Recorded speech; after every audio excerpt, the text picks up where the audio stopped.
வணக்கம் பிரபுகளே. நான் உங்கள் யதார்த்த பாய் அபுதாபியிலிருந்து. இப்போ பார்த்தீங்கன்னா, நேற்று ஒரு செய்தி பார்த்தேன். மனசுக்கு ரொம்ப கஷ்டமாக இருக்குது.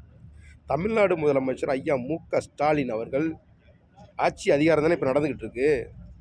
கிருஷ்ணகிரி மாவட்டத்தில் போச்சம்பள்ளின்ற ஒரு ஊரில் அரசு பள்ளிக்கூடத்தில் படிக்கிற பெண் பிள்ளைகளுக்கு அரசு வாத்தியார்கள், பள்ளிக்கூடத்து வாத்தியார்களே பாலியல் ரீதியாக துன்புறுத்து பண்ணால் அந்த பிள்ளைகளை இணையா பண்ணுறது.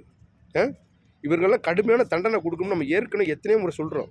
இவர்களெல்லாம் பொது இடத்துல வச்சு நம்ம பொதுமக்கள் இடத்துல அடித்தே கொள்ளணும். இல்லை அப்படின்னா பொது இடத்துல வெட்டி கொள்ளணும். இந்த மாதிரி கடுமையான தண்டனைகள் கொடுக்கணும். அப்போ தான் பெண் பிள்ளைங்க மேலே கை வைக்க மாட்டாங்க. மற்ற மாநிலங்களில் போய் இப்போ பாருங்க, எதையாச்சும் பாருங்கள். என்னையா ஆட்சி அதிகாரம் எதுக்கே இருக்குது? இல்லை, நான் என்ன சொல்கிறேன்னா, ஐயா மு.க.ஸ்டாலின் அவர்கள் பதவியை விட்டு இறங்கி போயிருங்க.